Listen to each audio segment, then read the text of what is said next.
warahmatullahi wabarakatuh. Selamat siang semuanya. Pada kesempatan ini kami akan mempresentasikan analisis studi pelayanan bisnis pada usaha baru masuk Pak Kumis yang ada di sini. Terus presentasi ini merupakan hasil kerja kami di bawah bimbingan Ibu Afifah Sumarni Murni, SSNM. Kami akan mengkaji secara komprehensif berbagai aspek teknis yang menentukan pelayanan usaha ini, termasuk analisis pasar, aspek teknis, finansial, dan manajerial. Pada kata awal, maka kita meninjau latar belakang dan tujuan perjanjian ini. Pengertian studi pelayanan bisnis menurut Tasbih dan Daftar 2012 halaman 7. Studi pelayanan bisnis atau SKB adalah suatu kegiatan yang mempelajari secara mendalam tentang suatu usaha atau bisnis yang akan dijalankan. Profil usaha ini dijalani oleh Bapak Bambang Haryanto yang merupakan usaha mikro yang bergerak di bidang kuliner, khususnya dalam pembuatan dan penjualan bakso dan mie ayam. Usaha ini didirikan pada tahun 2022 di kawasan Universitas Finansial dan Informatika yang tepat berada di Jalan Baru Subroto, Cimono, Kecamatan Karawaci, Kota Tangerang, Banten. Sejak awal berdirinya, usaha ini telah dikenal karena rasa bakso yang lezat dan kualitas bahan baku yang terjamin.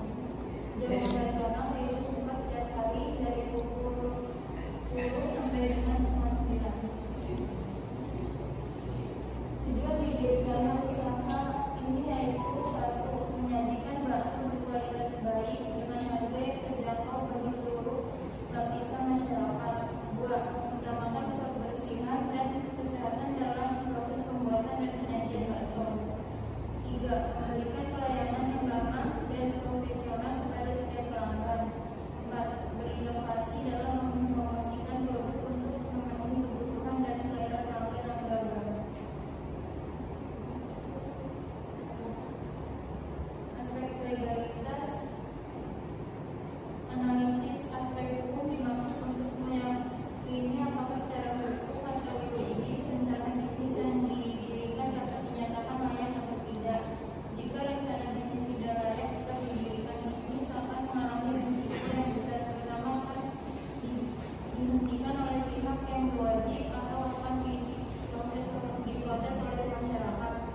Analisis hukum mengkaji tentang legalitas rencana bisnis yang akan dibangun serta dioperasikan di wilayah tertentu, harus memenuhi aturan hukum dan tata peraturan yang berlaku di wilayah tersebut. Jenis badan hukum yang dipraktikkan dalam bisnis ini adalah perseorangan, artinya bisnis atau usaha yang dimiliki oleh perseorangan atau seseorang. Selanjutnya, kami menjelaskan aspek pasar dan pemasaran. Aspek pasar dan pemasaran adalah aspek yang berkaitan dengan adanya peluang pasar untuk produk yang ditawarkan oleh usaha bisnis yang dijalankan. Target konsumen untuk usaha ini adalah seluruh kalangan masyarakat serta para mahasiswa. Strategi pemasaran yang digunakan. Yang pertama yaitu promosi. Promosi yang dijalani oleh usaha ini yaitu dipromosikan pada jaring sosial online seperti melalui chat WhatsApp dan sosial media lainnya, serta promosi secara langsung atau offline seperti pemasaran di sekitar wilayah Cimone, pasar-pasar terdekat, dan juga melalui mahasiswa kampus BSI. Yang kedua, the power of focus. Fokus pada kualitas produk, harga produk yang terjangkau, dan pemberian pelayanan yang memuaskan bagi pembeli.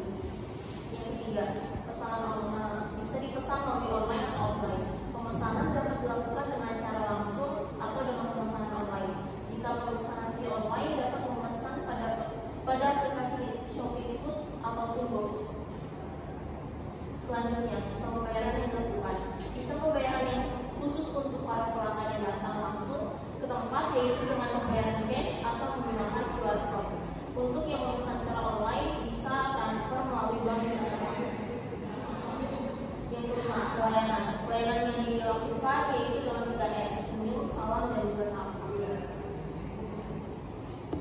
Strategi pemasaran juga dapat dilakukan dengan analisis, ada SWOT, ada strength, weak, opportunities, dan juga threat.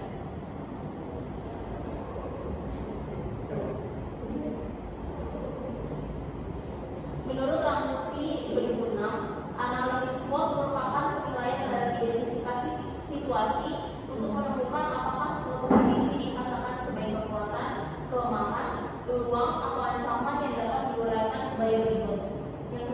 Yang pertama, strength sama kekuatan, rasa bakso dan mie ayam yang lezat, kualitas bahan baku, lokasi yang strategis, dan juga pelayanan pelanggan yang ramah.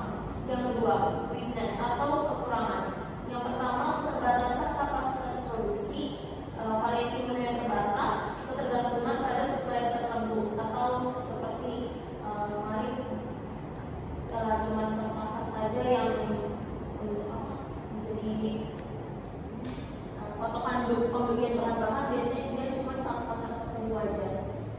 Yang ketiga, opportunity atau peluang, peningkatan permintaan makanan siap saji, ekspansi menu, dan juga pemasaran yang digital. Yang keempat, tren atau ancaman, persaingan yang ketat, fluktuasi harga bahan baku, dan juga perubahan regulasi.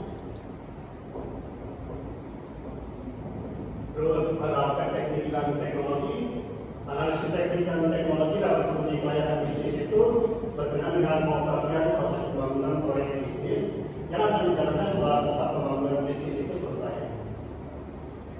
Terus ada analisis pelayanan bisnis maksud Bambang, lokasi di kawasan Universitas Bina Sarana Informatika yang tepat berada di Jalan Gatot Subroto, Cibonen, Kecamatan Karawaci, Kota Tangerang, Banten. Pemilihan lokasi ini cukup strategis sehingga memudahkan akses masyarakat atau pembeli untuk datang langsung karena aksesnya tidak jauh dari jalan raya dan tidak jauh dari rumah. Terus selanjutnya ada peralatan produksi. Peralatan yang dibutuhkan untuk berjualan bakso adalah lain: 1. Alat mesin penggiling kaki, 2 dandang, 3 pisau, 4 kompor, 5 timbangan, 6 mangkok kaca, 7 mangkok kertas, 8 sendok makan dan garpu, 9 baskom atau wadah parkir. Terus ada aspek finansial. Aspek finansial di deskripsi pada table ini, pendapatan penjualan jumlah per hari ada 2.300.000, dalam per bulan 69 juta, biaya produksi ada 800.000, per bulan 24 juta, biaya sewa tempat dihitung per bulan, yang per bulannya 5 juta, biaya tenaga kerja ada 3 orang, itu per bulan 6 juta, biaya pemasaran ada 500.000 per bulan, dan biaya lain-lainnya per hari 300.000, dalam bulan 9 juta. Total biaya per hari 1.100.000, total biaya per bulannya 44.500.000. Keuntungan bersih per hari 1.200.000, keuntungan per bulan 24.500.000. Terus pada tema di slide sebelumnya memberikan gambaran tentang aspek finansial dari bisnis bakso Pak Bambang dengan pendapatan penjualan per hari sebesar 2.300.000 dan biaya terperinci. Terlihat bahwa bisnis ini menghasilkan keuntungan bersih sebesar 1.200.000 per hari atau sekitar 24.500 per bulan. Jika bisnis bakso Pak Bambang mampu menyajikan produk berkualitas dengan harga yang bersaing, memberikan layanan yang baik kepada pelanggan serta memiliki strategi pemasaran yang efektif untuk meningkatkan visibilitas, maka bisnis ini memiliki potensial untuk bersaing dengan tukang bakso lainnya. Dalam konteks ini, bisnis bakso Pak Bambang dapat dianggap layak untuk bersaing asalkan semua aspek tersebut selalu diperhatikan dan dapat dikelola dengan baik. Ini merupakan aplikasi dalam penyelidikan Pak Bambang hilang bener. Pecah-pecah, tapi ini Pak Bambang asli. Ini produknya Yang populer yang laris ya, misalnya bakso urat. Oke, sekian presentasi kami. Mungkin ada pertanyaan. Ya, oke, tentang warung bakso ya. Ya, kenapa dipilih bakso yang bagus? Kan banyak tuh warung bakso mie ayam yang laris ya. Kenapa pilihnya yang bagus? Ada dasarnya. Hasilnya dekat dengan kampus. Terbaik. Ya, dekat kampus, ya, Langganan. kayak yang mudah ya, dan terjangkau. Baik. Ya, tadi cukup menarik ya pemaparannya. Ada apa tadi? Sudah bisa QR gitu ya, pakai terus transfer dari yang nah itu keunggulan dari bakso Ruti ya. Kira-kira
memang tidak baik tadi.